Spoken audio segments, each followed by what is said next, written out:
Abra sua Bíblia comigo, no livro de Provérbios,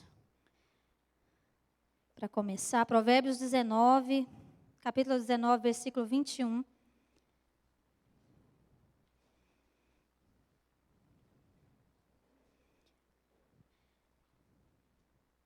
Diz assim: muitos são os planos no coração do homem, mas o que prevalece é o propósito do Senhor.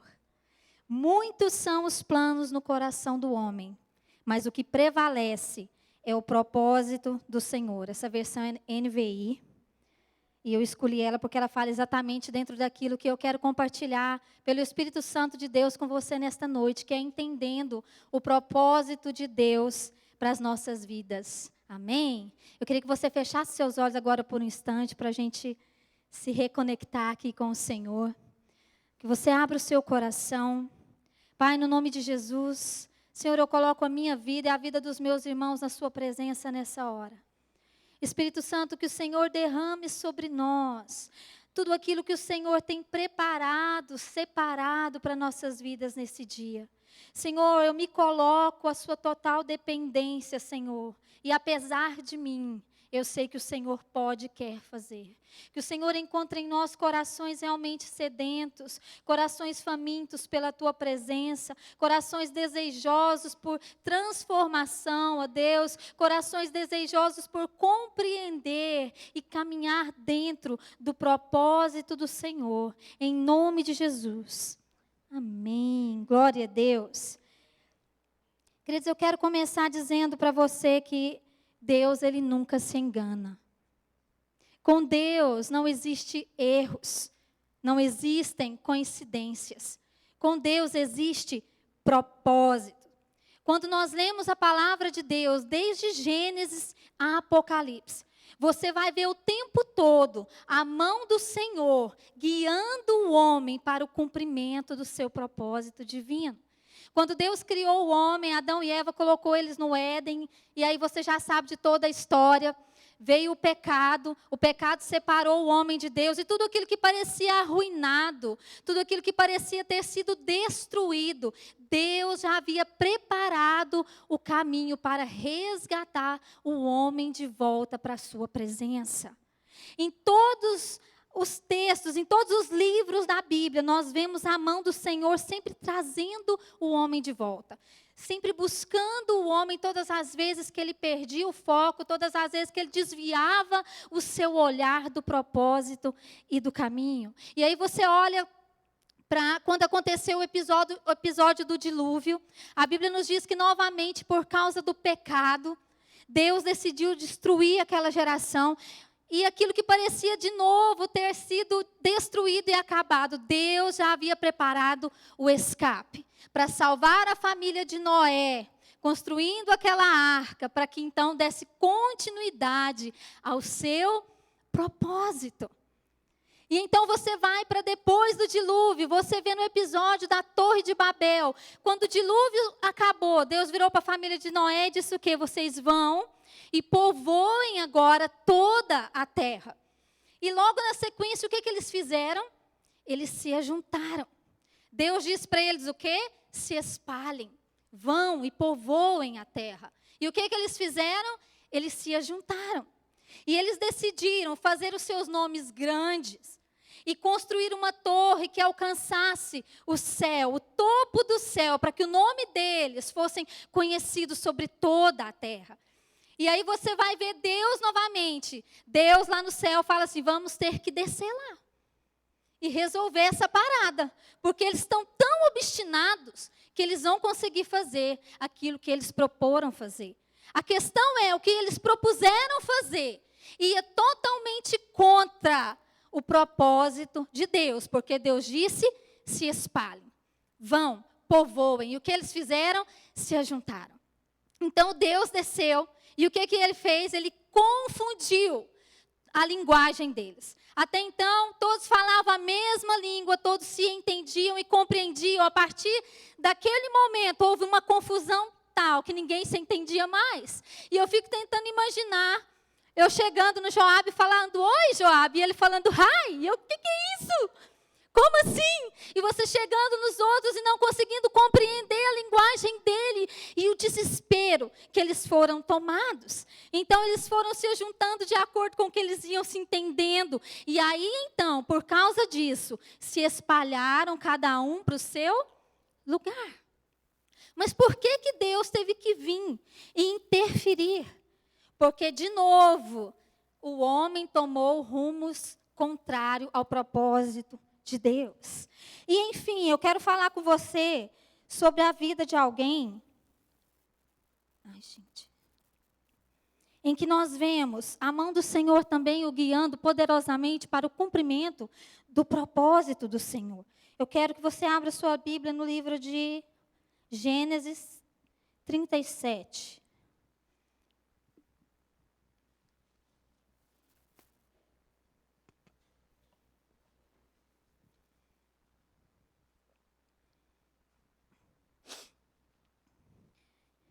Então, existem momentos em nossa vida, querido, que talvez você vai ficar confuso e você não vai entender nada e nem ninguém vai te entender. Mas isso não significa que Deus perdeu o controle. Ele ainda está no controle. E Ele ainda está te conduzindo para o cumprimento do seu propósito. Gênesis 37, eu quero ler do versículo 2, somente do versículo 2 ao versículo 5. Que diz assim: essa é a história de Jacó. Tendo José 17 anos, apacentava os rebanhos com seus irmãos. Sendo ainda jovem, acompanhava os filhos de Bila e os filhos de Zilpa, mulheres de seu pai, e trazia más notícias deles a seu pai. Ora, Israel amava mais a José do que a todos os seus filhos, porque era filho da sua velhice. E fez-lhe uma túnica talar de mangas compridas. Vendo, pois, seus irmãos, que o pai o amava mais que a todos os seus filhos, odiaram-no, e já não lhe podia falar pacificamente. Teve José um sonho, e relatou aos seus irmãos, e por isso o odiaram ainda mais. Queridos, a história de José é uma das histórias mais conhecidas, né, da Bíblia. E eu vou ler somente esses versículos e eu vou resumir para você, que é uma história muito longa. Como você viu, José era um dos filhos de Jacó, o filho amado, o filhinho do papai, o queridinho, porque era filho da sua velhice e filho da sua amada também esposa. E a Bíblia nos diz que José, ele trazia sempre más notícias dos seus irmãos para o seu pai. Ele era o dedo duro da casa. Então o pai sabia que ele podia contar com ele, que ele ia trazer todas as notícias para ele. O que ele fazia? Ele enviava José para ir ver o que os seus irmãos estavam fazendo. Se eles estavam cuidando do rebanho, se eles estavam cumprindo as suas tarefas diárias. E a Bíblia diz que José ia lá, averiguava tudo, e aí ele voltava, então, trazendo sempre as notícias para o seu pai. E os seus irmãos já o odiavam, porque ele era o filho amado do pai, era o preferido do pai, e então começaram a odiá-lo também, porque ele também era o dedo duro deles, que sempre relatava para o seu pai aquilo que eles estavam fazendo, e que geralmente não eram coisas tão boas, porque eles costumavam aprontar bastante. Enfim, a Bíblia nos diz que cada vez mais eles foram odiando José. E chegou um dia que José ele teve um sonho. E tudo na sua vida começou aí. A partir deste momento, ele estava lá e chegou até eles e disse: olha, eu tive um sonho. Eu sonhei que a gente estava batendo trigo no campo, e aí o meu molho se levantou, e os de vocês ficaram ao meu redor e se curvaram diante de mim. Pensa na ira dos irmãos dele. O que ele quer dizer? O que você quer dizer com isso? Que nós vamos nos curvar diante de você? Que nós vamos nos prostrar diante de você? E aí passou-se os dias e o ódio deles foi crescendo cada vez mais. E ele teve outro sonho. E ele chegou nos irmãos novamente. Olha, eu tive outro sonho. Ele realmente era sem noção, José. Porque ele só alimentava cada vez mais a ira dos seus irmãos contra ele. Eu tive outro sonho. Então, tinha o sol, a lua e as 11 estrelas que se curvavam diante de mim. E até o seu pai, não entendeu, até o seu próprio pai não compreendia a dimensão daquele sonho que José teve. E ele questionou ele, dizendo: você está querendo dizer o quê, meu filho? Que até eu e a sua mãe, sua mãe e os seus irmãos, nós vamos nos curvar diante de você, é isso? Nós vamos nos prostrar diante de você? Enfim, nem a família, nem o próprio José compreendia a dimensão daqueles sonhos. A dimensão, o propósito que aqueles sonhos carregavam. E uma coisa que eu quero deixar aqui, a primeira lição, é que Deus sempre vai nos apontar o propósito. Ele sempre vai apontar o propósito dele para as nossas vidas. Mas ele não vai nos dar o mapa todo de como chegar lá. E a Bíblia nos diz que os seus irmãos um dia, vendo José vindo de longe, olharam para ele e falaram: lá vem o sonhador. Lá vem ele. Vamos pegar ele aqui e vamos matar ele. E aí eles fizeram aquela reunião ali, uns contra, outros a favor, vamos dar cabo com a vida dele, vamos destruir, nós vamos ter só paz e sossego, porque vai acabar o dedo duro. Enfim, para não derramar o sangue dele, eles decidiram lançar José naquele momento, dentro de um poço, dentro de uma cisterna vazia, ali no deserto. E eles fizeram isso. Enquanto o seu irmão mais velho saiu, talvez com a intenção de buscar uma corda, alguma coisa para tirar ele lá de dentro, os outros irmãos, vindo uma caravana de ismaelitas vindo, o que eles decidiram? Tá, nós não vamos derramar o sangue do nosso irmão, mas nós vamos pegá-lo e nós vamos vendê-lo como escravos, vamos nos livrar dele. E foi exatamente isso que aconteceu. Eles pegaram José, eles venderam ele como escravo para aquela caravana de ismaelitas e eles seguiram para o Egito. E aí no Egito, José foi vendido novamente para Potifar, que era o chefe da guarda de Faraó. E a Bíblia nos diz que José, ele foi prosperando dentro da casa de Potifar, porque ele era inteligente e Deus estava com ele. E ele foi prosperando e tudo parecia estar até cooperando. Oh, que bênção! Né? Eu sou um escravo, mas eu tenho algumas regalias. E de repente se levanta a mulher do Potifar. E ela fica desesperada por causa de José. E ela quer de qualquer maneira que José se deite com ela. E a Bíblia nos diz o que acontece? José foge. Só que as roupas dele, a túnica dele fica nas mãos dela. E o que ela faz? Ela começa a gritar e dizer que ele tentou abusar dela. E aí lá vem novamente aquilo que parecia que ele estava tendo um fôlego. José novamente é lançado na prisão.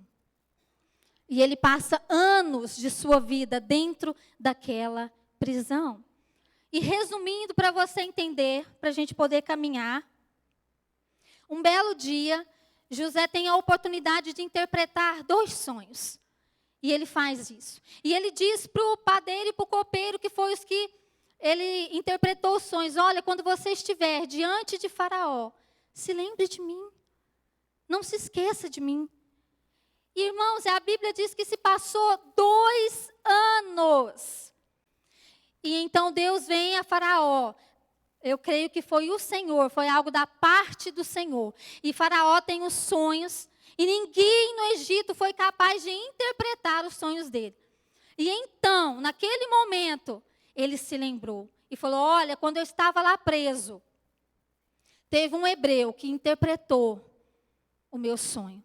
E a Bíblia nos diz que então José é trazido na presença do rei. Ele interpreta os sonhos do faraó. E a partir daí, a história dele começa a dar uma reviravolta. A história dele começa a mudar. Havia uma luz ali no fim do túnel. E a Bíblia nos diz que Faraó pega José lá da prisão e diz para ele: você vai ser o cara que vai governar essa nação. Acima de você, só tem eu. Porque ele foi o único capaz de interpretar o sonho e ainda de dar a solução para que o Egito não fosse destruído pela fome. Queridos, e quando nós vemos essa história, a gente fica assim: meu Deus, parece que o que se segue na vida de José, parece que era algo injusto. Olhando com os nossos olhos naturais, a gente olha assim: gente, mas isso era tudo muito injusto. Vai ter momentos na minha e na sua vida que nós não vamos compreender as situações nas quais nós somos submetidos. Aqueles momentos em que você vai olhar para você mesmo e vai falar, meu Deus, o que foi que eu fiz? Aonde eu pequei? Quem aqui já passou por isso? E começa a vasculhar a sua vida. Senhor, aonde que está errado? Me mostra onde está errado, me mostra onde foi que eu pequei, porque parece que é injusto. Porque, afinal de contas, eu sou filhinha do papai, eu sou bonitinho, eu faço tudo certinho. Então, não tem justificativas para eu passar por essas coisas. Mas vai acontecer momentos em nossas vidas em que nós não vamos entender o agir de Deus. E que a gente vai achar mais que é um agir do diabo contra nós do que um agir de Deus. Vai parecer mais que tudo está trabalhando contra o propósito de Deus. Pensa comigo. Se Deus deu um sonho para ele, com os molhos se curvando diante dele, de repente, ele vira escravo. Parece que tudo estava trabalhando o oposto, estava trabalhando para dar errado na vida dele.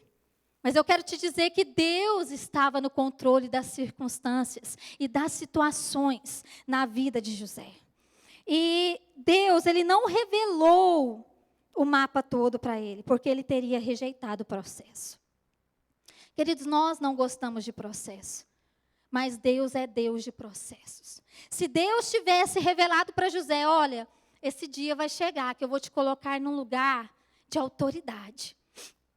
Mas você vai ter que passar por isso, por isso, por isso. Você vai ser traído e odiado pelos seus irmãos. Você vai ser lançado num poço no deserto. Você vai ser vendido como escravo. Vai permanecer escravo por muitos anos. A Bíblia não relata, mas eu creio que foram por muitos anos, longos anos. Ele ficou escravo no Egito.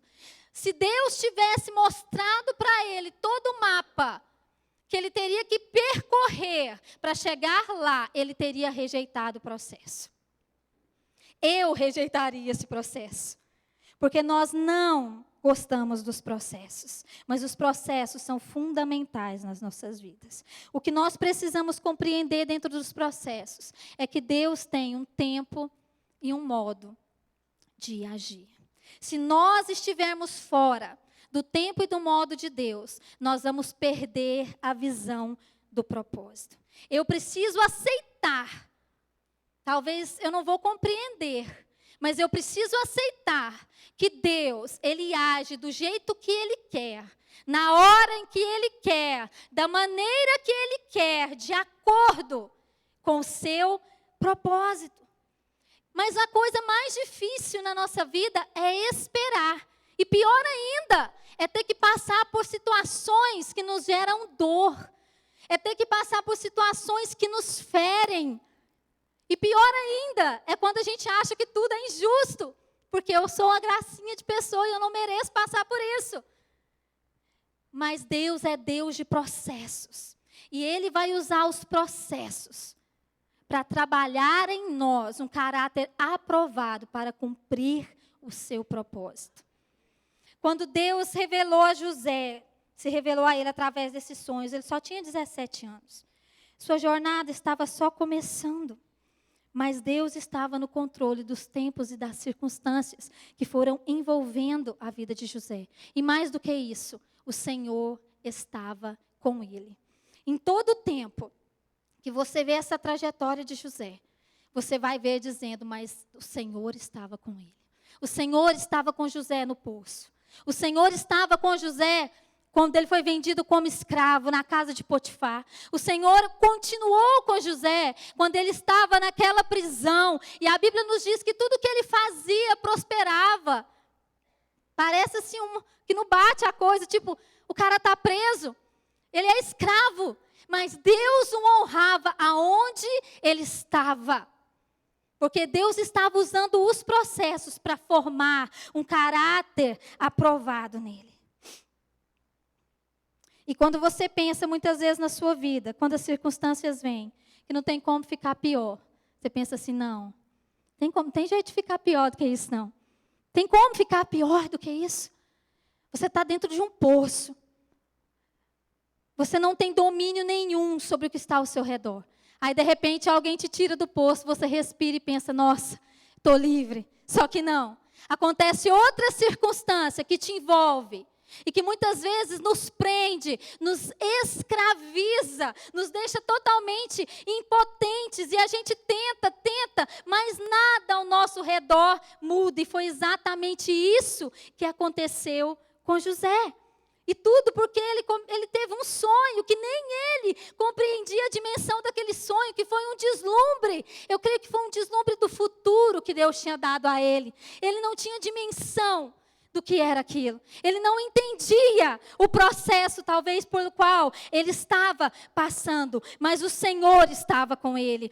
E entre o sonho e o cumprimento do propósito, existe o processo, querido. E a gente precisa respeitar o processo, se a gente quiser viver o propósito. Deus é Deus de propósito. E Ele vai usar todo esse processo para nos preparar. Então, não tente abortar os processos de Deus na sua vida, porque isso vai te desqualificar para viver o propósito. Isso nos desqualifica. E durante todo esse processo que José passou, nós vemos que ele aprendeu algumas coisas. E a primeira coisa que José aprendeu, Gênesis 41. Abra sua Bíblia em Gênesis 41, 50 a 51.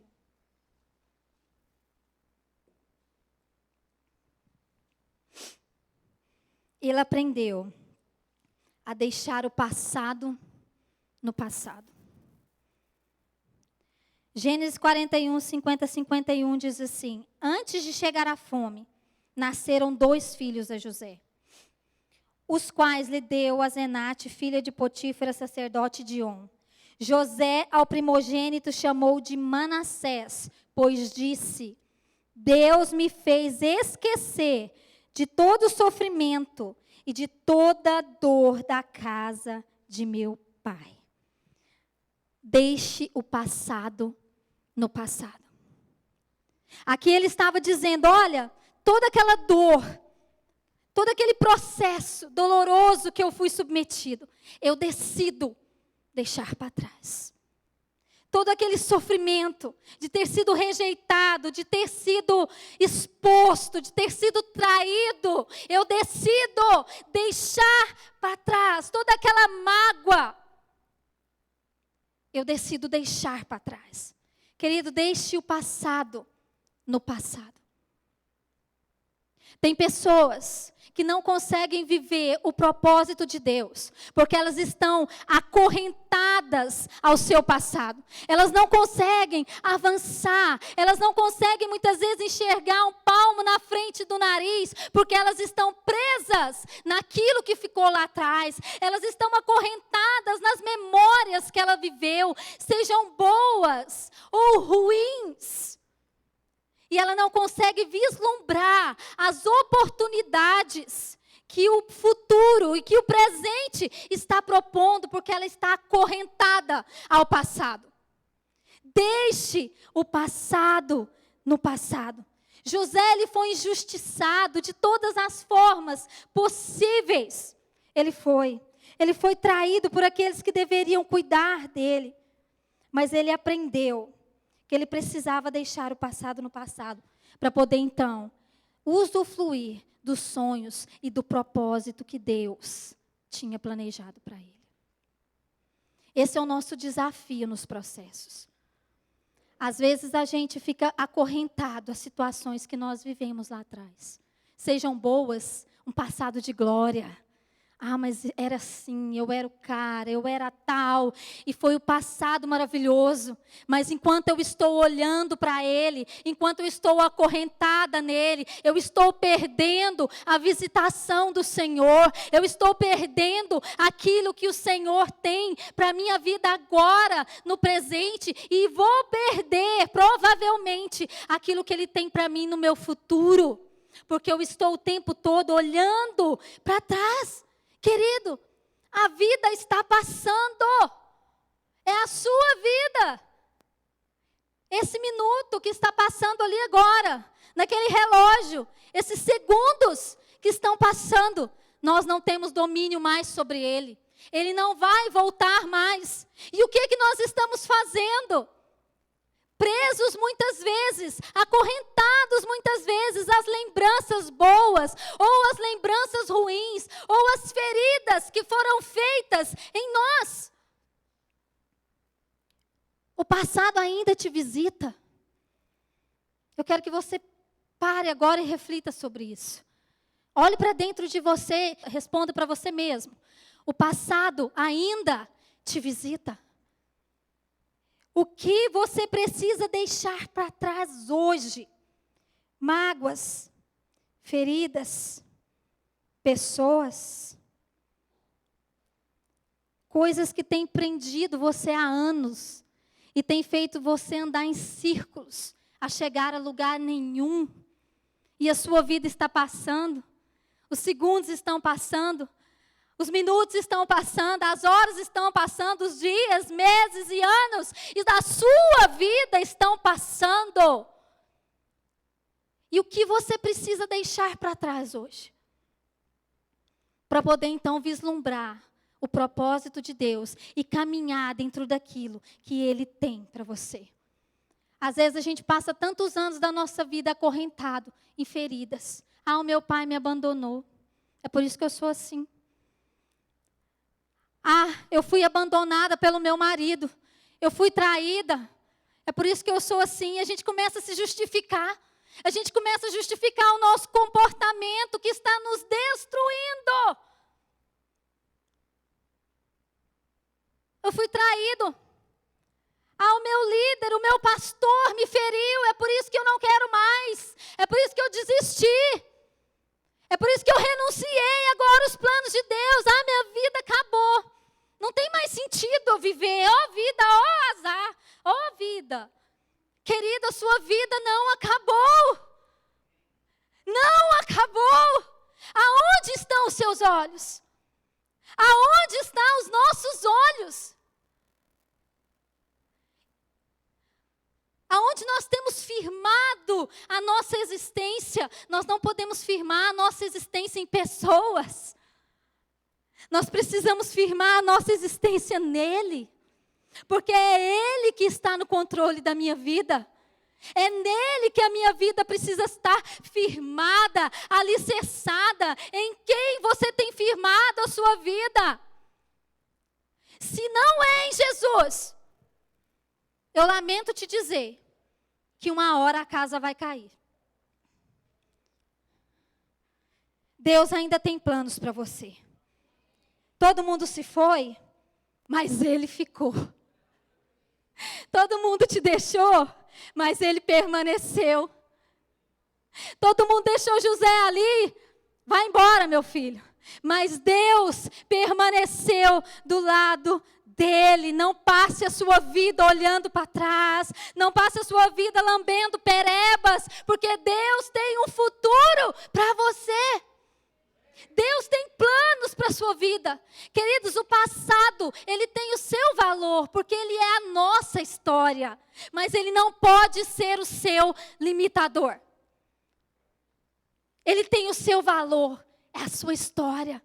Te deixou marcas? São cicatrizes que eu vou carregar. Mas eu carrego com honra, porque isso significa que eu me levantei e que eu caminhei. Mas o passado não pode limitar você.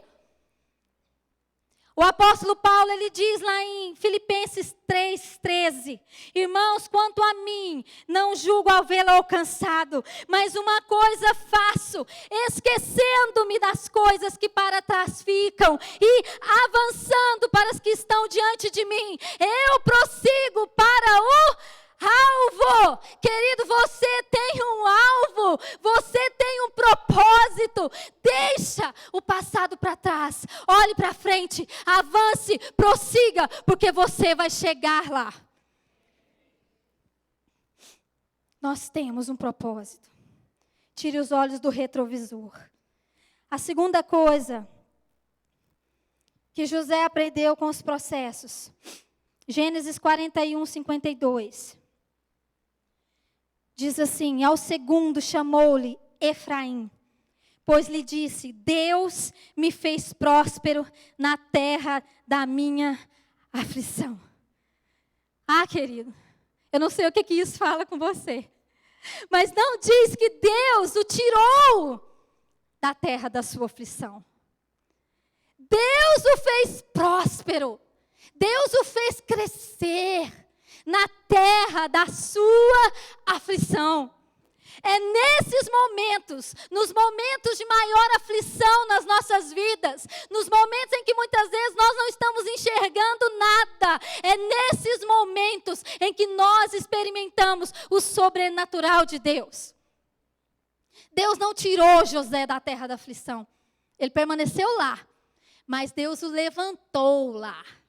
Deus o exaltou lá, Deus o prosperou lá, a ponto de deixar de ser um escravo qualquer dentro de uma prisão chechelenta e ser colocado como governador da nação mais poderosa daquela época.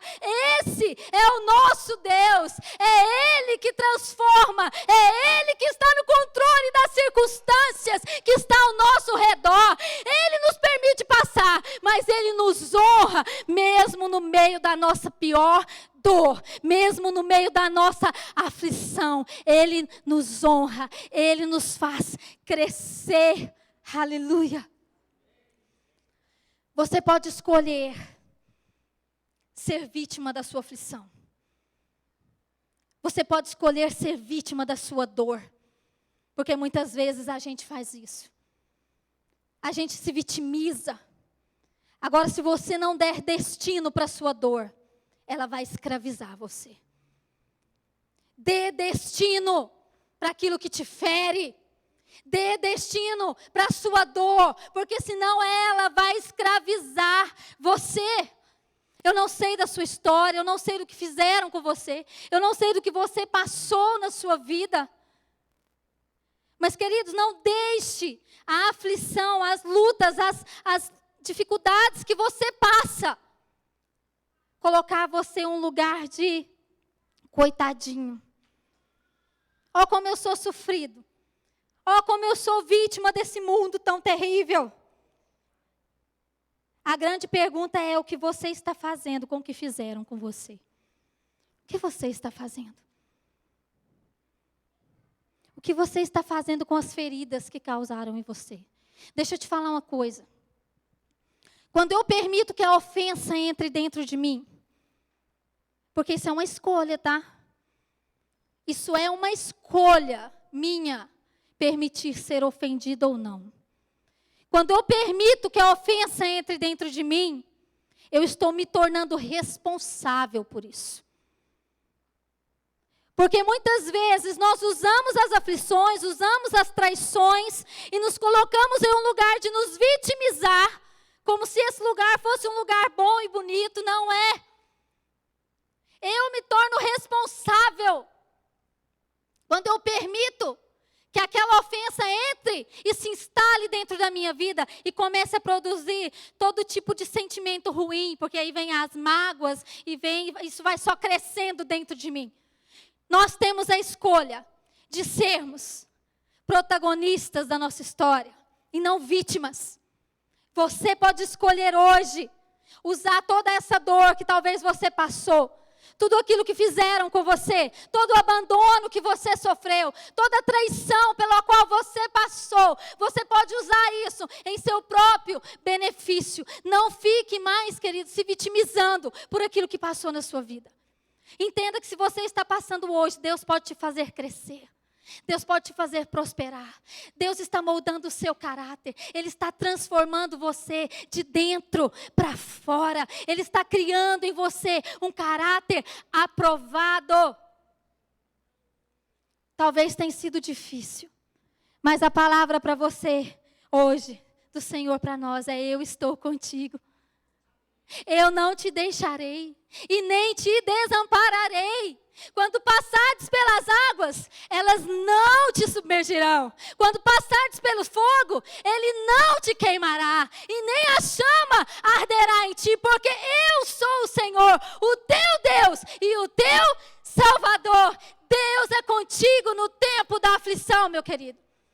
Você não está sozinho, assim como José não estava sozinho. ele tinha a companhia do Senhor.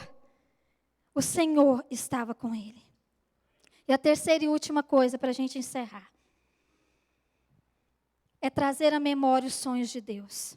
Quando você lê o capítulo 42, o texto nos diz que por causa da fome, todos os povos vinham ao Egito, porque no Egito tinha pão, no Egito tinha alimento. Todos os povos vinham ao Egito em busca de alimento. E José era o governador do Egito. José não esperava o que iria acontecer com ele naquele dia. Lá estava ele num dia como outro qualquer, trabalhando. E a Bíblia nos diz que então chegou uma caravana de israelitas e se prostraram diante dele. Irmãos, isso é muito forte. No versículo 8, você vai ver isso do capítulo 42. Que se prostraram diante dele. E José reconheceu que eram os seus irmãos. Eles não reconheceram José. Acredito eu, por causa dos anos que se passou. E porque José também provavelmente estava vestido, trajado como um egípcio. Mas José os reconheceu. E a Bíblia nos diz, no versículo 9, que então José se lembrou dos sonhos. José se lembrou dos sonhos, que talvez ele mesmo, por causa de todo aquele sofrimento, queria esquecer. Que talvez por muitos anos ele não fazia nem questão de lembrar daquilo, porque foi por causa daqueles sonhos que a ira dos seus irmãos foi crescendo. Mas a palavra nos diz que ele se lembrou dos sonhos. Queridos, ele não se lembrou da dor. Ele não se lembrou do sofrimento. Ele não se lembrou dos anos de escravidão. Ele se lembrou dos sonhos de Deus para ele. Traga à sua memória aquilo que te traz esperança. Ele poderia ter se apegado à dor naquela hora. Se fosse eu ia olhar. Né, Joab?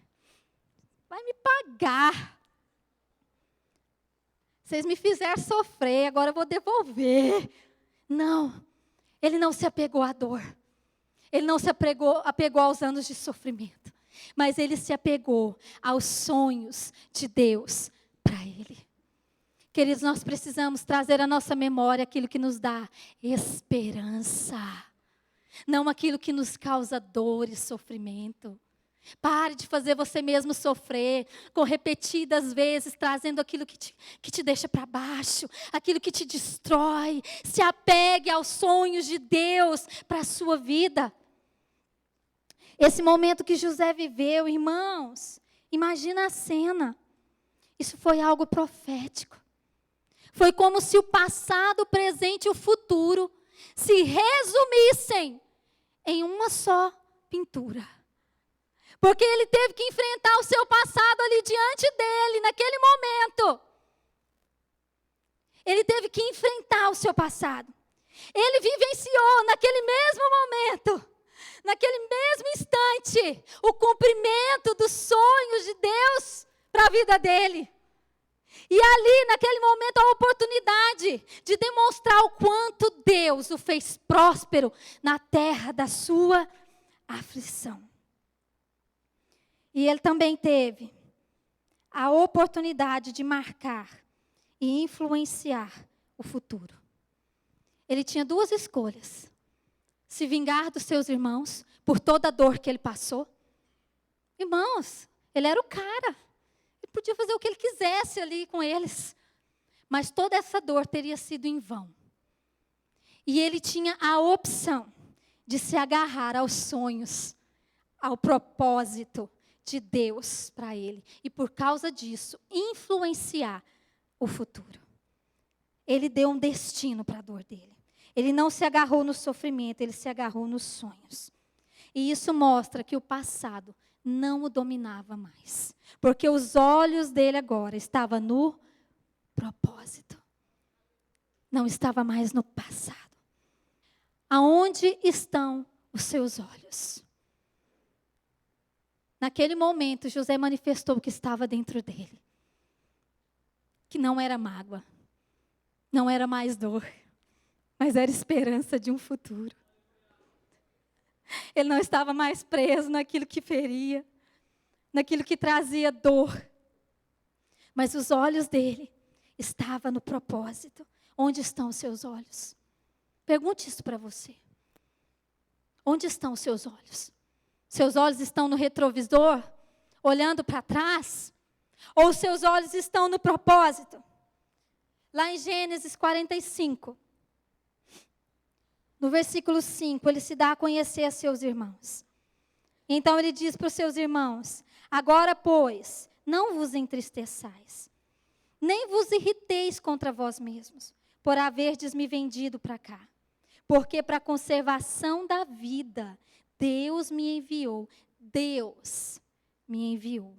adiante de vós. Ele compreendeu que tudo que ele viveu, inclusive todo o sofrimento que ele passou, tinha um propósito maior. Ele compreendeu que Deus colocou ele naquele lugar para salvar a linhagem do seu povo. Porque se José não estivesse no local em que ele estava, provavelmente a sua família seria destruída pela fome. Mas Deus o colocou ali para salvar a linhagem do próprio Cristo. Você entende o que eu disse no início? Que Deus está no controle das circunstâncias, dos tempos. Deus trabalha o tempo todo nos colocando, nos alinhando para cumprir o propósito dele, para cumprir os planos dele. Deus colocou José naquele lugar com um propósito muito maior do que salvar a sua própria vida, mas era salvar uma geração, e era salvar uma descendência, a descendência do próprio Cristo. Irmão, você já parou para pensar que honra é essa? Ele sofreu, ele foi escravo, ele ficou numa prisão, mas ele entendeu por que Deus o colocou ali. Ele teve a honra de ser aquele que iria salvar a descendência do seu Cristo. Tiago 1:2 diz: meus irmãos, tende por motivo de toda alegria o passardes por várias provações, sabendo que a provação da vossa fé, uma vez confirmada, produz perseverança. O significado de perseverança no dicionário Strong vem do grego upomone, que significa estabilidade, constância e tolerância. Preste atenção nisso. Características da pessoa que não se desvia do propósito e nem da sua lealdade à fé, mesmo diante das maiores provações e sofrimento. Perseverança, constância. Seja perseverante no Senhor, mesmo diante dos maiores sofrimentos. Porque enquanto nós estamos passando pelas circunstâncias, Deus está trabalhando em nós, para trabalhar através de nós, e assim cumprir o seu propósito, e assim cumprir os seus desígnios. Meu querido, se agarre aos sonhos de Deus para você. Traga à memória aquilo que te traz esperança e não aquilo que te traz dor. O que nos traz dor geralmente está ligado ao nosso passado. Mas o que nos traz esperança está ligado ao nosso futuro. Para de olhar para trás. Eu gosto muito desse texto de Jeremias 29 que diz: porque eu, o Senhor, conheço os planos que tem para vós. Planos de fazê-lo prosperar e não de lhes causar mal. Planos de dar-lhes esperança e um futuro. Futuro. Olha para frente. Traga à sua memória aquilo que te traz esperança. Deixe o passado no passado, querido. Cresça mesmo no meio da sua aflição. E se agarre nos sonhos e nos propósitos dele para a sua vida. Sabendo que ele está no controle das circunstâncias ao seu redor. Talvez você está vivendo um momento na sua vida em que você não sabe nem o que fazer mais. Em que você perdeu a esperança.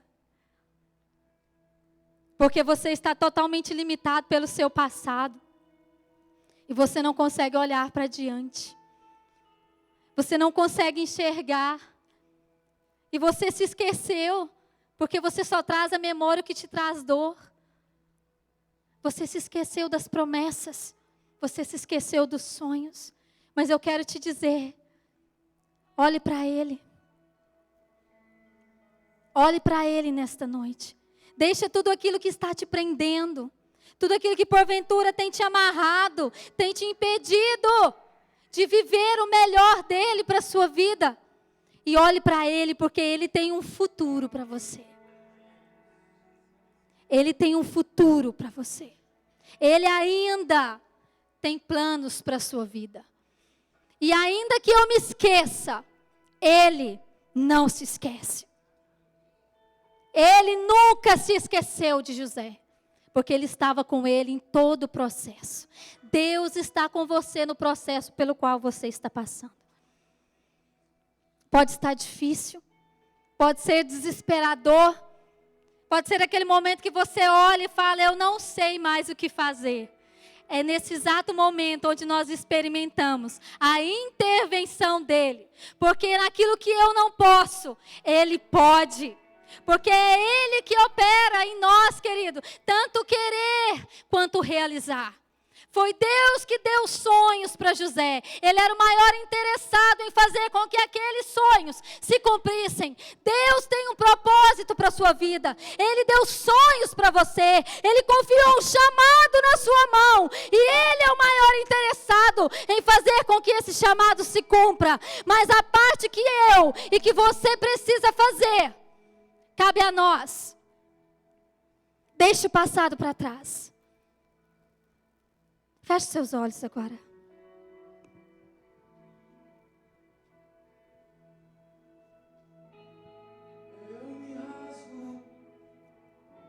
Por inteiro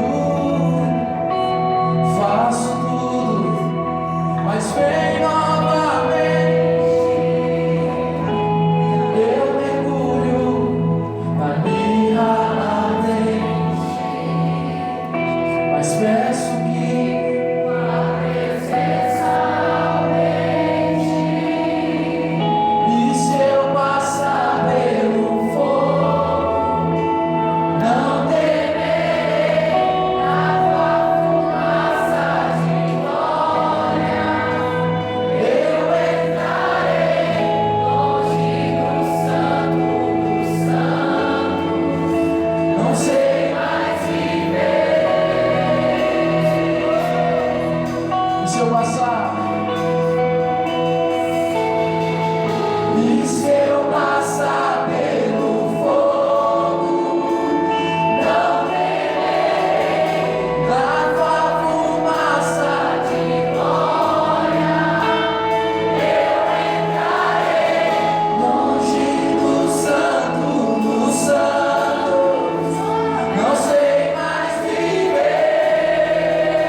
no